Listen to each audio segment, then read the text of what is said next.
Magnussen is a tough driver, but I think it's wrong to ban him for that. McLaren is certainly a candidate for victory from now on, but it probably won't be as easy as in Miami very often. Adrian Newey is gone at Red Bull. In my opinion, this is the beginning of the end of Red Bull Racing's dominance. Hello dear Motorsport-Magazin.com friends and Formula One fans to the AvD Motorsport Magazine with Christian Danner. Hello. Yes, hello dear friends. Issue number 6 of our magazine is all about the Miami Grand Prix. A surprise winner with Lennon Norris. We'll talk about him too, but a big topic was, of course, Kevin Magnussen and his driving style. He accumulated a total of 5 and 60 penalty seconds. I've done the math again. He picked up 6 individual penalties, 5 penalty points, and he is still allowed to drive. Now, many are calling for him to be banned from racing. What do you actually have to do to be banned from Formula One? It's relatively easy to do that. You have to increase the penalty points list to 12, and then you have a race break. So I think it's a bit inappropriate that people are now calling for him to be banned or something like that. There's already a rule, you just have to apply it. And Magnussen is no longer very far away from a one-race ban. The fact that we've once again attracted the attention of critics with all these, shall we say, cumulative time penalties doesn't mean that we've acted wrongly. The penalties that were handed down were all well-founded. They were all punished with the usual measure. It's not as if they've said, now we've somehow got him in the wrong, now he'll be punished more severely. I think the stewards did a very good job. And now, of course, if he does something wrong again, then he's really due. I think the rule is enough. You don't have to go all out and make life difficult for a driver by shooting from the hip. It's not that easy for Magnussen at the moment anyway, I would say.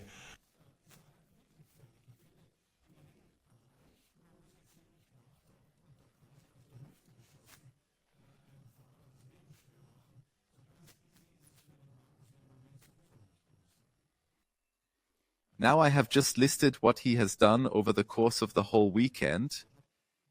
We probably want to break it down a bit more individually now because there were different events. So lumping everything together is perhaps a bit unfair. Let's take a look at what he did in the sprint, and that's a crucial point. Why did he do that? Did he do it for Nico Hülkenberg to keep his back free, as he somehow said, or was it in his own interests and he simply didn't want to be overtaken? That's always a bit difficult to work out. I have to say the following. In all my time in motorsport, which is quite a few days, I've never found a driver who is particularly happy to sacrifice himself for his teammate. And if he has a problem himself, then you're even less happy to sacrifice yourself because you know that your teammate will get the glory or the pats on the back, gets the glory or the caresses, and you look like an idiot yourself. Of course, there was that one point that Nico drove home at the very beginning of the season. I would say that was somewhat legitimate, and what he did there was probably also credible. Everything after that is a bit difficult to judge. I have my doubts that he is as self-sacrificing as he portrays himself to be. I think he drove the way he's always driven. And let's go back a little further. It's not as if there has been a fundamental change in Magnussen's character. He's always been a bit pithy, to put it perhaps sympathetically, and that's exactly what he still is. It's good that people are now taking advantage of that, so to speak, and saying, okay, I've done something good for the team, that's legitimate, but I don't buy it 100%, I have to say. You also have to say that he caused the second penalty. The second penalty when he didn't even know about the first penalty, which means he still had something at stake. So there's a bit of a syntax error in his explanation in the whole story. Yes, I say you can't always believe everything Formula One drivers say. You always have to assume that they are next to themselves, and that's a good thing, otherwise they wouldn't have got there. Now let's take another look at a philosophical question. which is also the one that was raised because the stewards have given him penalty points for the third penalty.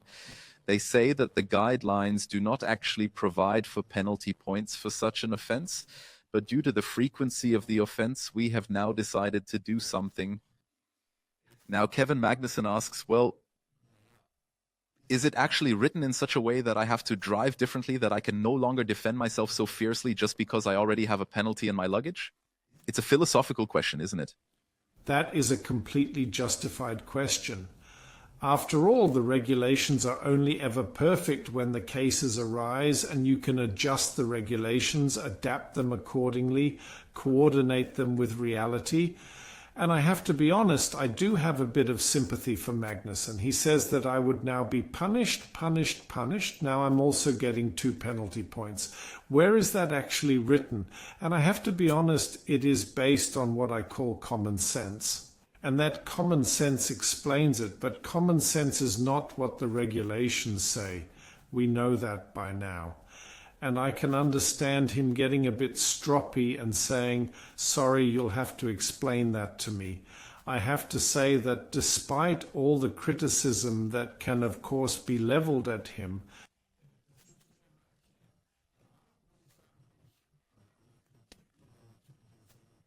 I called him pithy earlier, his rather rough driving style, or that you have to criticize. I understand him that much. Because he says sorry. I don't read that anywhere. I didn't find it either, by the way. But the stewards can, of course, do that. As you say, the philosophical issue is always the sporting code. And the sporting code, of course, allows us to enforce reasonable cooperation with penalties. The sporting code, which stands above everything else, has not been quoted here, but it is certainly what the stewards had in mind. And then, correct me if I am wrong here, but if you look at the individual things, they were not completely absurd, so it wasn't anything that was completely dangerous? Absolutely not. We've seen much worse things. I mean, zigzagging and giving the other guy a brake test and so on. We know all that very well from the Schumi era. But I also have to say that those were things that were actually borderline racing accidents. Even the accident with Logan Sargeant, for example, that was racing. And when you are so close to each other, which they were, you always have to allow for the fact that the other person is still there. And I also thought that, yes, you can penalize that, but it was not, I will say, a real sin to say that it was totally unfair, or that wasn't part of it, quite honestly. And if I get overtaken and then counterattack, then it might be unpleasant and you get annoyed when it happens to you. But I didn't think it was that bad. Hard, but you can also punish it, of course. But it wasn't so wild that you had to discriminate against it. The dose makes the poison, as they always say, so it was the accumulation that led to it. Yes, of course. Coming back briefly to the philosophical question, should something be changed in the regulations so that such situations no longer occur, that when someone is actually out of the race, when they actually have nothing more to do with the position, that they can no longer defend themselves so extremely and possibly destroy the race for the person behind them? Yes. So what you call philosophical, I would say a change to the regulations or an adaptation of the regulations for the situation where you no longer have anything to do with the actual process, but can still intervene in the process. That is exactly where the regulations need to be improved. Yes, should I say must or should I say could? I think you almost have to say that there will be improvements.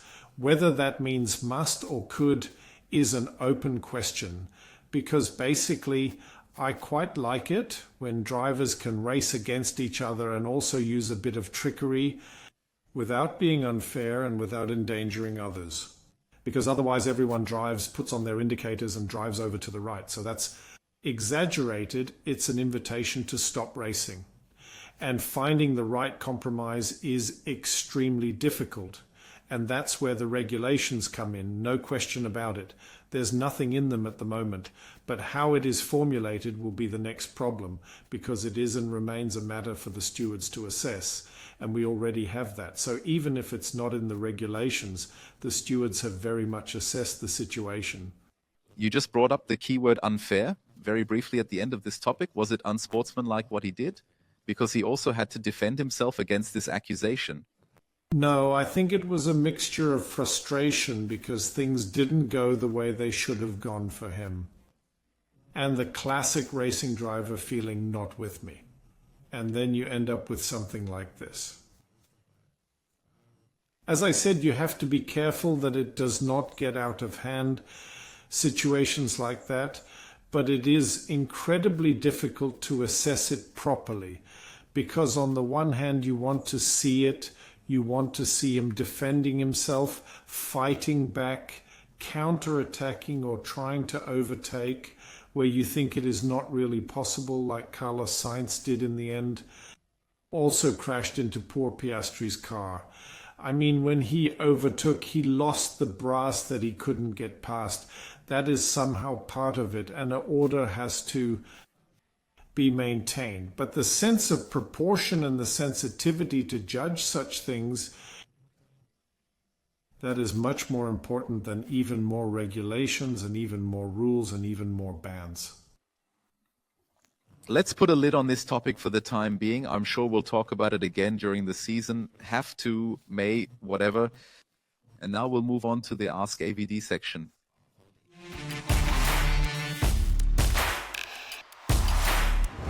This is a bit of our favorite section because we don't do frontal teaching. We involve you and Christian. You told me you've even been asked about our beautiful magazine and user integration. Yes, and asked something else too. That would be good. So, of course, you can do that if you run into Christian Danner somewhere. But otherwise, hashtag AskAvD, and then you can ask the questions here in this format. And today's question comes from Sidra4969. In line with our latest race winner in the Lando Norris round, Sidra wants to know, is McLaren now really second behind Red Bull and possibly a title contender? As some have touted, or was this weekend like a Mercedes weekend back in Brazil? Do you think that was just a snapshot, or could McLaren really be a threat to Red Bull again? So there are a lot of questions. Let's start with the snapshot. Sidra, that is of course a snapshot because Verstappen was so weak in quotation marks. That was also a snapshot.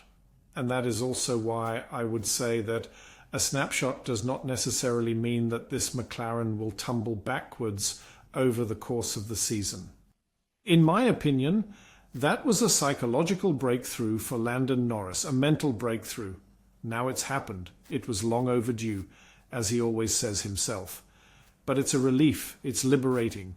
And we've always seen that in Formula One, this first Grand Prix victory that we've ever experienced. And is done. Then there is a certain deep relaxation that actually helps you in the cockpit.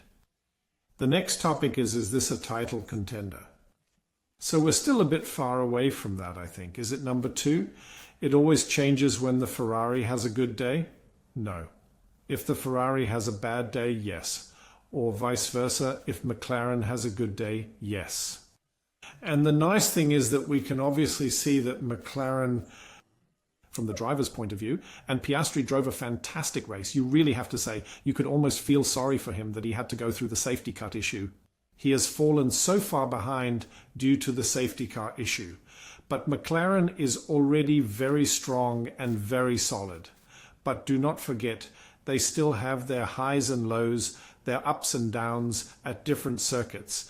Because if I can only qualify in 8th place and then somehow slip around in the race, then I'm not a title contender. And the only consistent team is still Red Bull Racing. McLaren is on the way there, but not quite there yet. Now I have 2 follow-up questions. On the one hand, you said that Verstappen is one of them, that he had such a bad day. Was it just a bad day for Verstappen? Yes, he actually made a mistake once. He drove over that bollard. Or was it a bad day, a bad weekend for Red Bull Racing as a team? It was a bad weekend for Red Bull. I think if you listened carefully to what they were saying, the guys, there was simply no grip, no balance. And it's always the same. We have a situation where the tires don't always do what you think they should do. Now, it used to be like that, quite honestly. People were just complaining it was a bad set of tires and so on. But in reality, we are 10 steps ahead with the technology nowadays. Firstly, by knowing how to treat that tire. Secondly, we know what happens to this tire by being able to measure everything, every temperature, every air pressure. And in the meantime, the drivers not only know about the information they get about air pressure and tire temperature and brake temperatures, which are responsible for whether the tire gets hotter or not, they have also developed a very good feeling for what can be done. And getting it all right obviously doesn't work even with the best. Almost always at Red Bull, but if you look at the problems the Ferrari had this year and even more so last year, or what sometimes just didn't work at McLaren and you were surprised. Remember that Lando Norris was actually de facto faster on the medium tire than on the soft. So understanding the tire is an art in itself, despite all the modern measuring methods and sensors we have in the cars. My final question on this topic. I remember when Carlos Sainz won in Melbourne, you said that he wouldn't have won if Max Verstappen hadn't had the defect. And there was also the discussion about whether the Ferrari was really that fast, yes or no. Now we had the situation with the safety car, from which Lando Norris clearly benefited. Now I want to know from you, would he have won without the safety car? I almost do not think so, because he obviously landed a huge hit with that safety car. But what we saw again, and this could speak in the other direction or for a different opinion, is that he then dominated the thing. He drove away at the front and finished. But beware, the guy who drives away at the front, like Max Verstappen, can always dominate quite well. And if you're behind, you have the difficulty that the tires start to slip again, that the temperatures go through the roof again, that the braking temperatures become too high, that the rims get too hot due to the high braking temperatures. If the rims are too hot, the tires are too hot, and so on and so forth. In terms of pure speed, you can say it should have worked out that way. In terms of track position, I don't think so. But I would have driver's chain. I was always happy. And I think it was really funny to see Zach Brown cheering as well. So that was a well-deserved victory, no question about it. Now, unfortunately, we're moving away from the sporting side of things a bit and getting back to sporting politics, Formula One politics, team politics. The big news before the weekend was, of course, the announcement of Adrian Newey's departure from Red Bull Racing. This marks the end of an era, and I know you know Adrian Newey very well from your own experience from a completely different time when he was far from being the design guru he is today. How much will Red Bull be affected by this departure? Well, in my opinion, I'll put it bluntly, this is the beginning of the end of Red Bull Racing's dominance. That doesn't mean they're going to crash, but the dominance is over with the departure of Adrian Newey's departure. And to be honest, every team Adrian has worked for has always said, when he left, no problem. Williams said, we are so strong, we are Williams. Okay, it was good with Newey, but we can do the same without Newey. When he was at McLaren, it was exactly the same. It was said that Newey, good man, helped us, but McLaren is so incredibly strong, we don't need him. And now, after 20 years or however long it took at Red Bull, Christian Horner has said, yes, our team, Vacher and whatever they're all called, are incredibly good and they're so incredibly well positioned, and it works without Adrian. And you know what Adrian used to say? Oh, I'm tired and I need a break. And then he left McLaren and started at Red Bull. And what did he say now at Red Bull? Oh, I'm tired, I need a break, and I need to relax a bit. So everyone can form their own opinion. For me, he is still the reason why it all works the way it does. The team is incredibly important, and a genius like Adrian also needs a big team. He needs a lot of people who really understand and implement every brain fart he has. and then also see which of the many, many ideas really leads to the front. But fundamentally, he is still the man with the overview and the man who has things under control. And if it were that easy, we would have all the Adrian Newey students now working at Aston Martin now. They should have built a race-winning car long ago if it were that easy. I think there will be some unrest at Red Bull, because everyone wants to be the new Newey now, of course, and you only have the chance to become the new Newey without Newey. I think this is a far more serious departure than people want to admit. And that's not just a feeling, it's also what history has clearly shown so far. It's actually always been like this. Of course, our viewers know that it will have an impact on the next few races. In the medium and long term, these are the consequences we are looking at. I assume you have a similar view, but when will this have an impact? Is it perhaps for next year or as early as 2026, when the new regulations come into force? Or will we have to look even further ahead, when these structures that he has created may no longer be as effective? No, I think that will be felt relatively soon. I'm assuming it will be next year. Then you know what you're putting together is all well and good. But you also need to know the context in which it is to be seen. And that was Adrian's great achievement, to put it in proper German, not Adrian's great achievement, but Adrian's great achievement. He actually always kept track of everything from the brake ventilation to the gearbox cooling, and from the front wing end plate to the rear wing main plane and so on. So that was someone who was able to bring the experience he gained as a track engineer back into his own car. And that's why I think it's noticeable. Remember, whenever things went wrong somewhere at Red Bull, what happened? Adrian had to come to the track with his clipboard, his paper cover and his pencil, listened to everything, wrote everything down, and had to sort it out again. And that's exactly why the man is so strong. He then has the ability to listen. Adrian. So I have spoken to engineers who have worked with him and said that the most incredible thing is that he actually listens to me, which not every boss in the engineering department does. He says, yes, all right, I already know. Adrian listens very carefully. And then he also has the ability to sort the thing out again. And I think there's no way around it. People like to talk it up, but I think it will happen relatively soon and become noticeable. So Red Bull will definitely be weakened. The other question is, will another team, a competitor, possibly be strengthened? You've already indicated that you don't believe in a sabbatical when you look at Adrian Newey's past. Now, I want to hear a tip from you. Where will he end up? At Ferrari?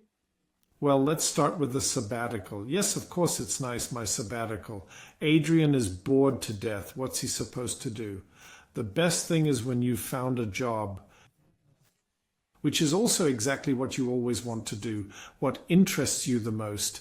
It's no different for me. I'm no Adrian Newey genius, certainly not, but racing cars and driving racing cars and dealing with racing cars has always been the greatest thing for me. That this has become my profession, I was lucky.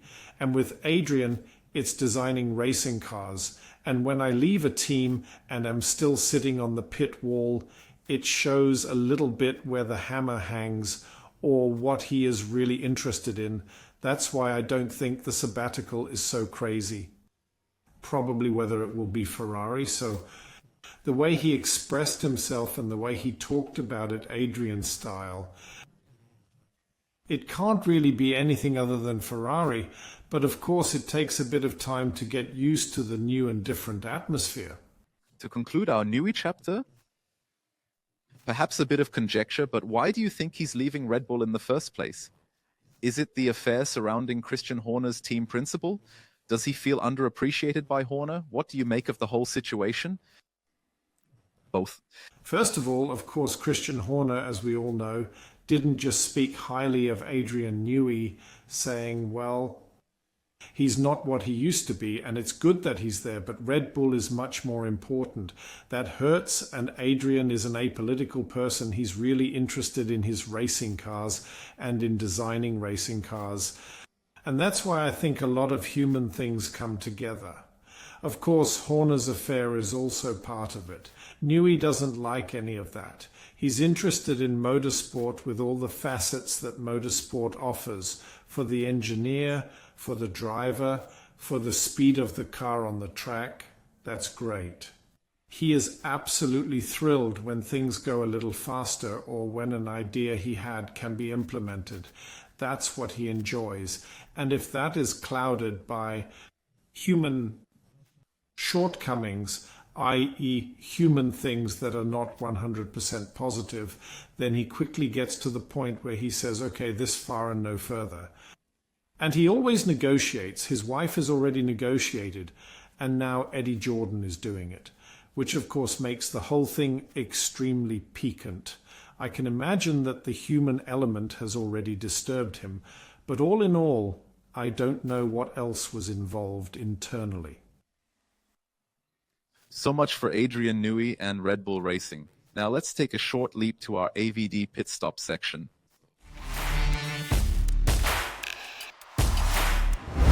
Some time ago, we did a little dress rehearsal of what a competition like this could look like. Now, the time for dress rehearsals is over. Now it's up to you. We have prepared a very, very exciting competition for you. Christian visited us here in our office and we played a few interesting games. I hope you're doing a bit better than me now, because I have to admit that I'm struggling with what's coming up. Whether it was because of Christian Danner's description or my incompetence will depend on how you do. In any case, you'll have to listen very carefully and then guess which track Christian Danner is describing here. Yes, and I have to say, I'm not Hermann Thielke. I'm just not that good at sketching, but good luck anyway. So, as always, the lap of a racetrack always begins at the start and finish. Surprisingly, it goes straight ahead there too. Then we try to position the vehicle more in the middle, then it goes downhill a little on the right, then comes a long left-hand bend that ends in a short straight, and then we have a very tight left-right passage before we can recover a few meters and then turn left downhill again. Always a bit tricky, because after the left-hand downhill, I have to position the vehicle again for the next right-hand bend. A slight bend, full throttle. Then you can brake very late into a hairpin. After the hairpin, it's back up the hill. You can drive at full throttle with almost any racing car. Left-right passage, a bit straight ahead, then a difficult left-hand bend where you always have to use the deflector, then a left-right bend, and then it's downhill. Recovery. At the lowest point of the route, a right-hand bend that you can ride at full throttle, then it's back up the hill a little, and then we brake towards the chicane. Chicane, you would say first gear, second gear. A left-right section straight ahead, and then another long right-hand bend, and we're back on the start-finish line. Does anyone know? Well, I'd say it wasn't that easy. As I said, I didn't figure it out straight away. Now I'm curious to see if you're better. If you know, then go over to Instagram. That's where the competition mechanisms work. It's difficult to contact you here. So look over there, either at Motorsport-Magazin or at AvD, so enter Automobilclub von Deutschland on Instagram. Links are, of course, in the video description. Then comment on the whole thing. You can find everything in the corresponding post. And now, of course, what can you win? There are spectacular prizes. There is an iPad in the 10.9-inch version from Apple and also a very special prize. There are 2 Drift taxi tickets to be won in the AvD Drift Championship 2024. So we talked about drifting in detail last time. I think we whetted your appetite for the competition. And there's also a subscription to your favorite magazine, print edition of Motorsport-Magazin. If you don't take part, it's your own fault, isn't it? Absolutely. I'm not really into driving and drifting. I'd be happy to drive myself, but apart from that, I have to say, full on, everything's cool. Good luck with the competition. Here I am. I'm really curious to see if anyone can guess whether these people are more competent than me, but I'm assuming they will. We'll hear from you in 2 weeks' time, and we'll see you in Imola. We're already looking forward to our comeback on site. Imola, I'll be there. I'm really looking forward to it. Then we'll finally get a taste of Formula One again in peace, the two of us. Whatever the topic, if you have any questions for me, just use the hashtag AskAvD.